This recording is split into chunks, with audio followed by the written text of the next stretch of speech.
Assalamualaikum warahmatullahi wabarakatuh. Perkenalkan, nama saya Wigas Arca Raigo Fajar Adam.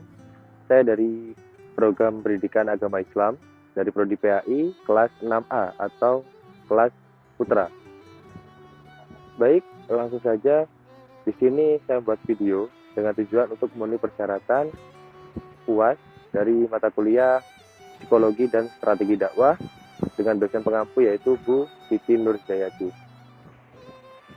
Di video kali ini saya akan sedikit mengulik tentang apa itu akhlak pergaulan remaja. Pertama-tama, marilah kita panjatkan puja dan puji syukur kita kehadirat Allah Subhanahu wa taala karena atas berkat rahmat dan ridhonya kita dapat melakukan aktivitas sehari-hari dalam keadaan sehat walafiat. Amin amin ya rabbal alamin. Dan yang kedua, salawat serta salam semoga tetap tercurahkan kepada junjungan kita Nabi besar Muhammad SAW yang telah membawa kita dari zaman jahiliyah menuju zaman yang terang benderang, yakni Ajinul Islam. Baik, di sini saya akan sedikit mengulik tentang akhlak pergaulan remaja. Pertama-tama sebelum kita mengarah ke apa itu akhlak pergaulan remaja, terlebih dahulu kita akan mengetahui apa itu remaja. Remaja adalah seorang manusia yang sedang dalam fase pertumbuhan dari umur 12 sampai 19 tahun ke atas. Nah, akhlak pergaulan remaja erat kaitannya dengan remaja itu sendiri. Karena di zaman yang seperti sekarang ini sudah termasuk ke dalam zaman yang mengkhawatirkan. Mengkhawatirkan karena kita sudah banyak menjumpai berbagai hal-hal yang mungkin kurangnya filter atau kurangnya penyaring. Jadi kita sebagai remaja itu mudah terpengaruh, mudah untuk melakukan hal-hal yang itu belum tentu benar. Nah, maka dari itu kita di sini akan menjelaskan tentang pergaulan remaja secara benar dan baik, atau dalam bisa disebut juga dengan akhlak terpuji, dan juga akan menjelaskan tentang akhlak tercela atau akhlak mazmumah. Untuk pendidikan seorang remaja, pendidikan yang pertama dan yang paling utama adalah pendidikan dari orang tua. Nah, kita di sini sebagai calon orang tua harus bisa dan harus belajar mulai sekarang untuk mengetahui cara-cara atau bagaimana upaya kita untuk mencegah anak kita nanti supaya tidak terjerumus ke dalam hal-hal yang negatif atau hal-hal yang melanggar norma-norma Islam. Nah, baik. Yang pertama itu dari keluarga. Dan yang kedua adalah dari lingkungan sekolah. Lingkungan sekolah adalah rumah kedua bagi remaja atau anak, ya. Rumah kedua bagi anak, dan di situ erat pengaruhnya dengan pertemanan. Zona pertemanan itu harus juga diawasi, bukan berarti kita mengawasi langsung kepada anak tersebut, tidak, tapi kita membekali dari rumah. Dari yang pertama tadi kita membekali pengetahuan dan wawasan bagaimana lingkungan luar itu bisa mempengaruhi kita dengan hal-hal yang buruk. Jadi anak bisa membentengi diri sendiri dengan pemikiran sendiri dan juga dengan kekuatan imannya sendiri. Bisa mengetahui mana hal yang buruk itu untuk dihindari dan mana yang hal baik yang itu harus dilaksanakan sesuai dengan syariat Islam. Nah, pengaruh berikutnya adalah dari teman sebayanya. Nah, teman sebaya sangat berpengaruh. Karena apa? Karena ketika kita sudah menjalin hubungan sosial dengan teman-temannya, ketika remaja sudah menjalin hubungan sosial dengan teman-temannya, dia pasti akan lupa. Pasti akan lupa apa sesuatu yang seharusnya dia kerjakan. Biasanya sih seperti itu. Karena dia sudah keenakan dengan apa yang dia lakukan atau apa yang dia biasa lakukan dengan teman-temannya. Nah, nggak tahu itu yang dilakukan apakah benar atau salah. Di sini remaja mungkin dalam masa labil ya. Jadi agak tidak bisa membedakan mana yang baik dan mana yang buruk. Jadi pengaruh yang paling besar bagi saya adalah pengaruh teman-teman sebayanya itu sendiri. Nah, baik, untuk akhlak terpuji atau akhlakul karimah yang perlu diterapkan atau yang perlu ditanamkan, yang pertama adalah ukhuwah Islamiyah. Ukhuwah Islamiyah adalah bagaimana cara kita untuk menjalin silaturahmi antar sesama muslim maupun non muslim. Nah, di situ kita bisa menjalin hubungan erat seperti saudara sendiri, karena pada dasarnya seorang muslim dengan muslim lainnya itu adalah saudara. Jadi kita di situ harus bersikap baik kepada siapapun, tanpa pengecualian. Baik kepada siapapun, seperti halnya kita dalam berteman. Berteman, kita tidak perlu pilih-pilih dalam berteman. Aku mau berteman sama si A, aku mau berteman sama si B, dan aku nggak mau berteman sama yang si C, atau nggak mau berteman sama yang si D.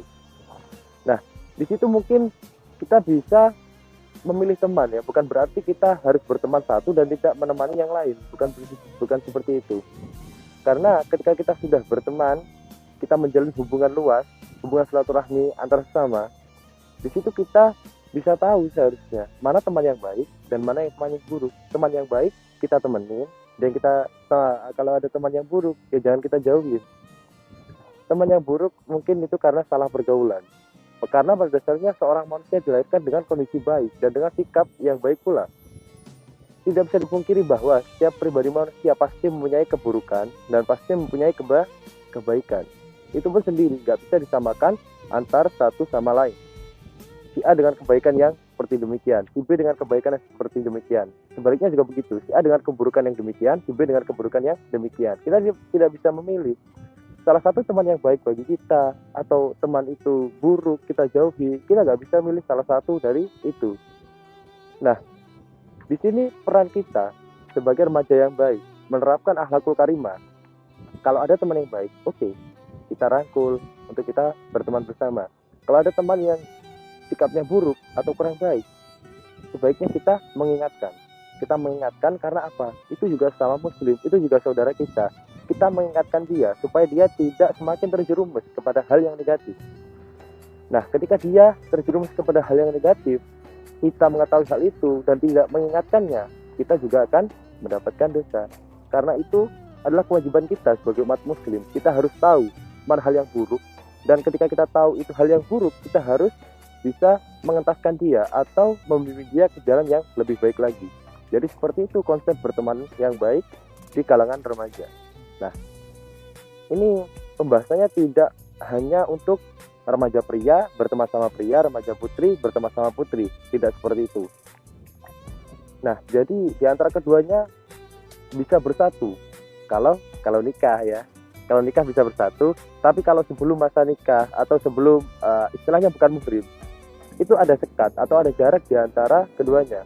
Ada jarak antar laki-laki dan perempuan.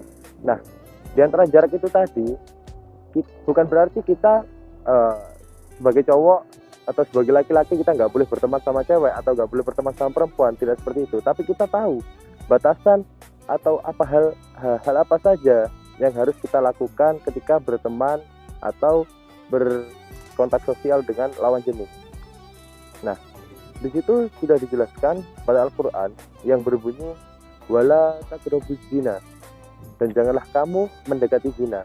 Nah, di ayat tersebut bisa diartikan dan janganlah kamu mendekati zina. Mendekati zina itu ada banyak hal yang terkait dengan ayat tersebut. Contohnya adalah berpacaran.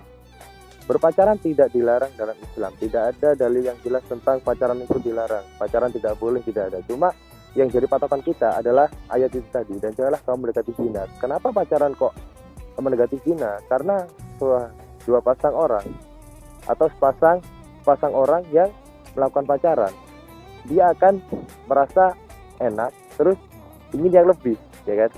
Nah, di situ kita biasanya menemui di tempat-tempat umum atau di tempat sepi ya, ada sepasang cowok sama cewek ya. Ketika mereka berduaan, nggak ada orang lain, yang ketiga adalah setan. Nah, disitulah tugas setan menggoda keimanan daripada umat muslim itu sendiri. Ketika mereka berdua di tempat yang sepi, ya mungkin pertama kali ya biasa-biasa aja, tapi lama-lama dia akan meraba, minta yang lebih, oke, berciuman mungkin, terus minta yang lebih, bercocok tanam. Itu hal yang sangat tidak diinginkan dan hal yang sangat berdosa dalam Islam. Nah, kenapa kok pacaran itu mendekati zina karena hal itu tadi. Dengan ikatan pacaran kita merasa bebas melakukan sesuatu terhadap lawan jenis kita, yang padahal itu adalah hal yang sangat dilarang dan itu hal yang termasuk dosa besar. Ketika kita melakukannya, kita akan mendapatkan siksa dari Allah Subhanahu wa taala. Sebagaimana telah diatur dalam Al-Qur'an surat An-Nur ayat 30 yang berbunyi kullil mu'minina yaghuddu min absarihim wa yahfadzu furujahum dzalika azka lahum innallaha khabirum bima yasnaun. Yang artinya, katakanlah kepada laki-laki yang beriman agar mereka menjaga pandangannya dan memelihara kemaluannya. Yang demikian itu lebih suci bagi mereka. Sungguh Allah Maha mengetahui apa yang mereka perbuat. Nah, hal ini selaras dengan apa yang saya bicarakan sebelumnya terkait dengan pacaran atau hal yang mendekati zina. Itu adalah tergolong hal yang tercela, yang ketika kita melakukannya kita akan mendapatkan dosa dan kita akan mendapatkan siksa neraka nantinya. Nah, jadi di sini kita harus bisa membentengi atau membatasi diri sendiri dalam bergaul dengan lawan jenis. Kita mengobrol seperlunya atau dengan cara kita bisa berkomunikasi tapi dengan cara yang baik seperti orang umumnya. Jadi kita tidak perlu untuk melakukan pacaran, tidak perlu untuk berdekat-dekatan sama lawan jenis karena di samping hal itu dilarang dan juga akan menimbulkan fitnah yang nantinya kita sendiri yang akan menanggung resiko dan akibatnya. Nah, seperti itu adalah hal yang mungkin bisa dibilang bagi kaum remaja zaman sekarang, hal itu hal yang wajar. Bukan hanya sekedar dekat dengan lawan jenis, bahkan mereka lebih dari itu. Nah, itu yang perlu kita rubah. Bukan dari mereka yang sudah melampaui batas atau mereka yang sudah terlanjur melakukan hal yang tercela itu. Nah, ada baiknya juga kita mengingatkan orang-orang atau remaja-remaja yang melakukan hal yang demikian, mengingatkan mereka bahwa hal yang demikian itu adalah hal yang buruk. Jadi kita di samping menghindari, kita juga saling mengingatkan antara sesama muslim agar mereka tidak tambah terjerumus ke dalam lubang nafsu dan tidak terjerumus ke dalam dosa besar yang mengakibatkan kita masuk ke dalam api neraka. Baik, mungkin untuk video kali ini atau video ceramah yang saya sampaikan hanya cukup sampai di sini. Apabila ada kesalahan kata yang saya ucap dan apabila ada ketidakjelasan apa yang saya jelaskan, saya mohon maaf yang sebesar-besarnya. Baik, saya akhiri sampai di sini. Wabillahi taufiq wal hidayah, waridhu wal inayah. Wassalamualaikum warahmatullahi wabarakatuh.